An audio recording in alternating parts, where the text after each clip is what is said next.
Mga kababayan, bago po kami umalis ng Maynila upang pumunta sa Amerika para bumisita, nag-official visit po tayo sa Pangulo ng Amerika, si President Trump, ay nabigyan ko na ng instruction ang lahat ng ating mga ahensya na paghandaan ang naging baha dahil sa napakalakas na ulan. Sinabihan ko na... Okay, stop tayo doon. Napagsabihan niya na ang mga secretary na o mga head ng mga ahensya na paghandaan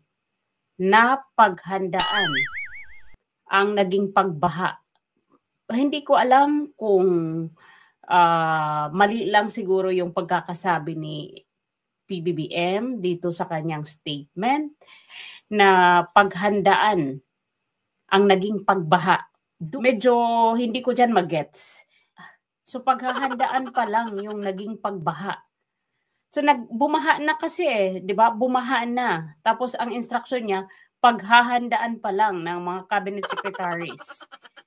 'Di ba? Alam ko hindi ito yung ibig sabihin ni PBBM. Siguro ang gusto niyang mangyari ay bago pa man siya umalis papuntang US para sa pakikipagpulong kay President Donald Trump, na habilinan niya na or sinabihan niya na yung mga cabinet secretaries na eto yung gawin ninyo. Ang OCD, DOTR, DOH, DOST, DSWD, DPWH, DOE at saka DILG at lahat pa ng ahensya na magtrabaho sila at mag-coordinate sila upang tiyakin na ligtas ang ating mga kababayan. Ang relief goods ay nakahanda na, idinideliver na doon sa mga area na nangangailangan. Yung mga medical team, kasabay na rin. Ayun. Nag-contradict yung kanyang sinabi dito sa unahan. Ang in-instructionan na niya ang kanyang mga cabinet secretaries na paghandaan ang naging pagbaha. Samantala dito sa may kalagitnaan ng kanyang statement, sinabi niya na i-deliver na yung mga relief goods doon sa mga apektadong mga kababayan natin at siguraduhin ang kanilang kaligtasan. Itong statement ni PBBM, kung hindi nyo ito panunuurin hanggang dulo, talagang malilito ka sa kanyang sinasabi. Kasi ibabalik natin for the last time. Ibalik natin sa pinakauna. Yung mga kababayan, bago po kami umalis ng Maynila upang pumunta sa Amerika para bumisita, nag-official visit po tayo sa Pangulo ng Amerika, si President Trump, ay nabigyan ko na ng instruction ang lahat ng ating mga ahensya na paghandaan ang naging baha dahil sa... Napaghandaan ang naging baha o naging pagbaha. Itong kanyang first statement, nag-contradict dito sa kalagitnaan. Kaya kung hindi niyo ito panunuurin, mami-misinterpret na naman natin yung sinasabi ni PBBM. Sabi nga ng iba, wala pa itong tuwid na statement si PBBM simula nung naupo siya as president. Parang nalilito na tayo kung ano yung tamang construction ng kanyang sentences o statement. Siguro nga, hindi madali ang magsalita sa harap ng camera kahit ka pa presidente kung hindi mo talagang uupuan. Siyempre ito biglaan siguro itong statement ni Pangulong Marcos kasi nga hindi naman niya alam na o hindi naman lahat natin na-anticipate ang damage noong mga disaster o ng mga calamity na dumarating sa Pilipinas. And sige, tapusin natin itong statement niya kasi 1 minute and 50 seconds lang naman ito. Let's do this. Napakalakas na ulan. Sinabihan ko na ang OCD, DOTR, DOH, DOST, DSWD, DPWH, DOE at saka DILG at lahat pa ng ahensya na magtrabaho sila at mag-coordinate sila upang tiyakin na ligtas ang ating mga kababayan. Ang relief goods ay nakahanda na, idinideliver na doon sa mga area na nangangailangan. Yung mga medical team, kasabay na rin noong ating mga relief goods.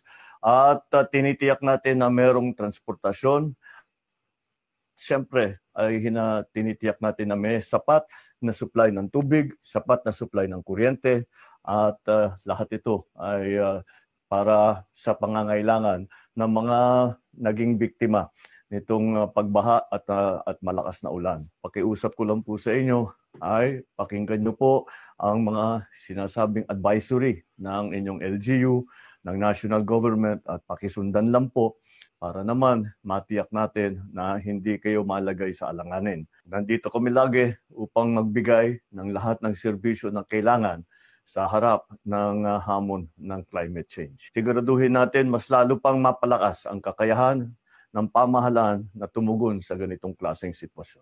Pag leader kasi talaga ng bansa, kailangan talaga malinaw yung instruction o yung mensahe mo para sa mga kababayan kasi nakakalito kapag hindi ka concrete sa iyong paliwanag. So tingnan natin ang OBP . Ito yung kanilang official Facebook. So this is as of July 17. Ayan. Nakita natin yung mga pictures.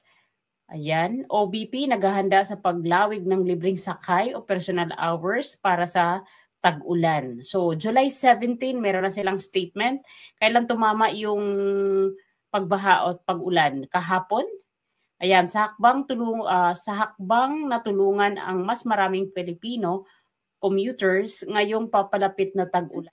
Ang hakbang upang palawigin pa ang oras ng operasyon ng OBP Libreng Sakay Program. So, ibinida ng OBP spokesperson, Attorney Ruth Castelo, ngayong araw, July 17, 2025, ang OBP Libreng Sakay, air-conditioned at Wi-Fi ready buses na mayroon ring CCTV, Smart TV, at private restroom. Wow, bongga. Batay sa datos mula August 2022 hanggang July 2025, umabot na sa 2,416,899 commuters ang nakinabang sa OBP Libreng Sakay Program sa pamamagitan ng 9 buses sa Metro Manila, Tacloban, Cebu, Bacolod at Davao. Siguro kung malaki pa ang budget nitong OBP, mas marami pa silang mga libreng sakay program kasi ito nga lang ilang probinsya na ito ilang parte ng Pilipinas, Metro Manila, Tacloban, Cebu, Bacolod at Davao. So yun po yung mga may libreng sakay program ng Office of the Vice President. So doon sila nagkakaiba ni PBB. Wala pa, malayo pa. 17 pa lang may paghahanda na ang Office of the Vice President. Si PBBM,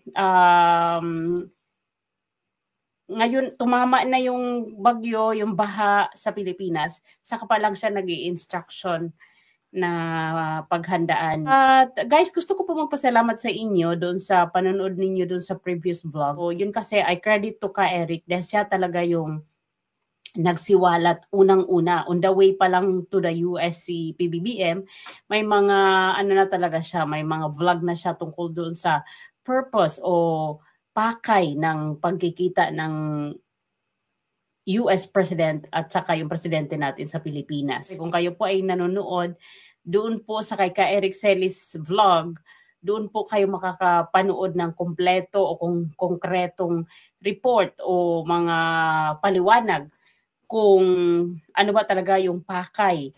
Very alarming na in talks na pala, pinag-uusapan na pala sa US at ng Pilipinas about dito sa posibilidad na magkakaroon ng isang factory sa Pilipinas.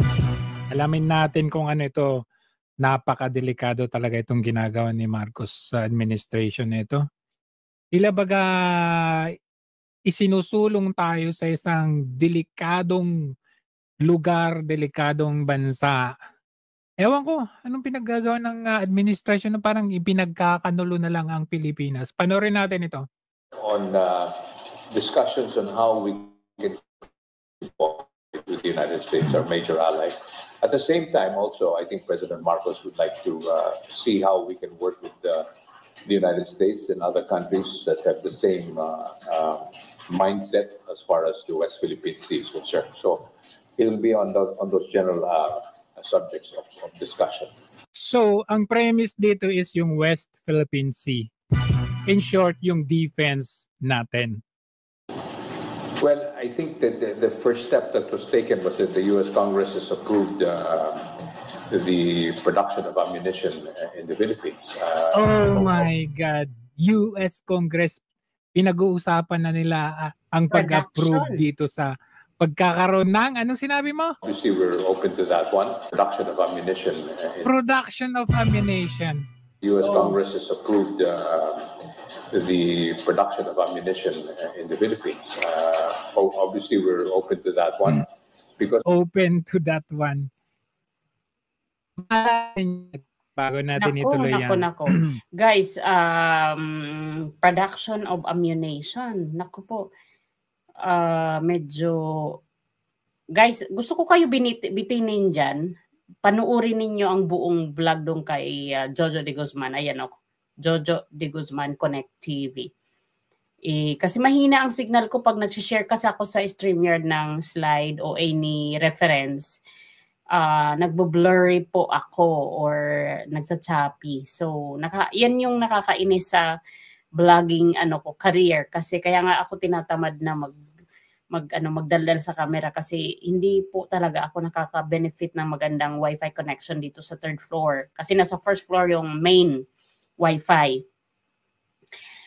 At gusto ko kayong i-direct doon kay Sir Jojo at kay Sir Eric kung gusto nyo talaga mapanood ang purpose ng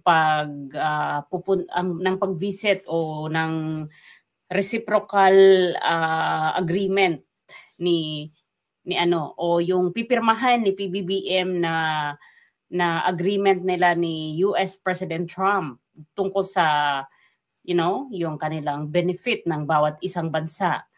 Kung merong benefit kasi according dun sa kay Sir Jojo, kung papanoorin ninyo yan, mag-uuwi na naman ito si PBBM ng mag-uuwi ito si PBBM ng balita na ang Pilipinas ay gagawing site for production of ammunition. Ammunition is pag ginamit na naman ang Pilipinas para magtayo sila ng factory para sa pagpagawa ng mga guns, mga explosives. Edi parang uto-uto tayo kasi doon ipoproduce sa bansang Pilipinas ang itong mga explosive devices na pwedeng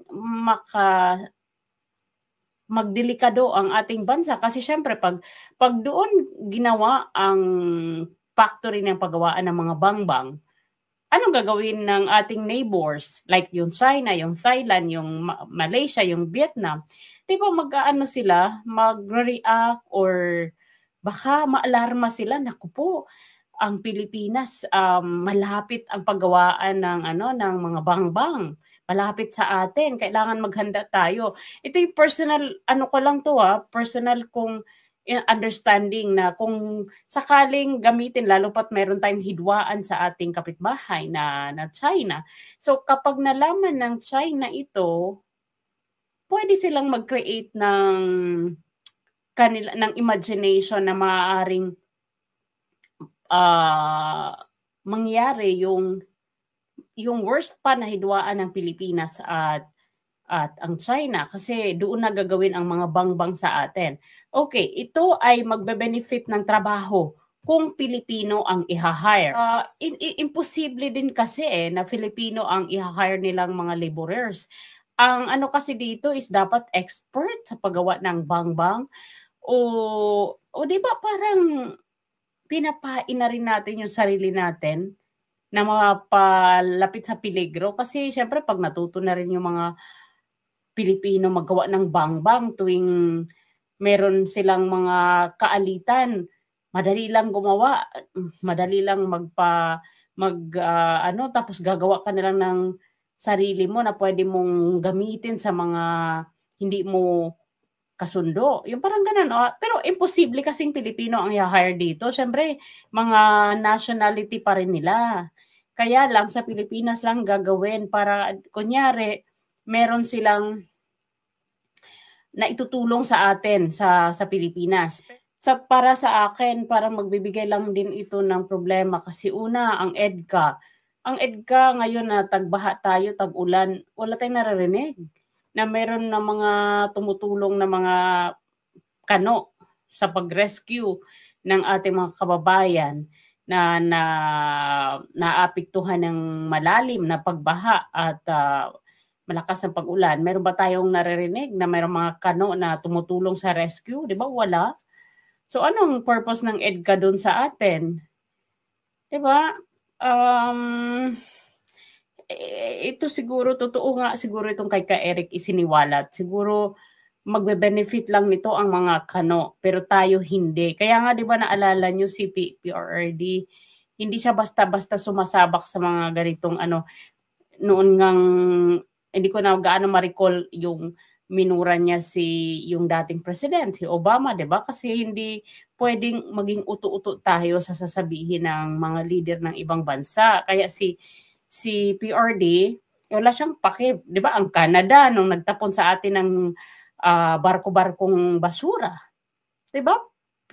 Talagang minura niya ang government ng Canada na ibalik ninyo diyan, tanggapin ninyo diyan at maggawa kayo ng o mag-celebrate kayo diyan pag dumating yung basura nyo. So yun yung tunay na leader na meron talagang balls. Pero well, let's see kung ano ang magiging effect nito, yung pagbisita niya o pagsunod-sunuran sa pagpirma according kay Eric at according dito kay Sir Jojo.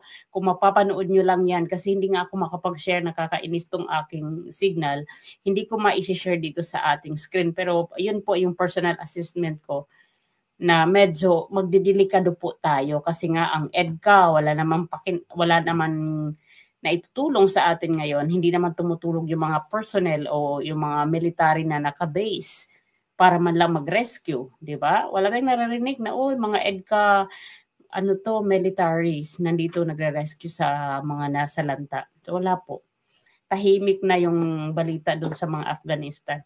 Anyway, guys, kasi 10:30 na ng gabi, gusto ko na lang magpasalamat sa inyo sa support ninyo dito sa channel na ito. Salamat. At sa mga bashers, okay lang yan. At sa susunod, guys, pag-usapan natin yung tungkol kay Senator Marcoleta, doon sa kanyang sinabi na pwede ngang ipunin ang mga tubig baha o tubig ulan. Pwede ngang ipunin. So, ibig lang sabihin, tama si PBBM. Kaya lang, mali lang siguro yung pagkaka-deliver. Unlike kay Kong Marcoleta na medyo naliwanagan ako kasi kung paano pakikinabangan yung mga tubig ulan tuwing tag-tuyo o tag-init. So sa susunod na vlog kung makapag-record, italakayin natin yan. So for now, I'd like to say bye and thank you everyone.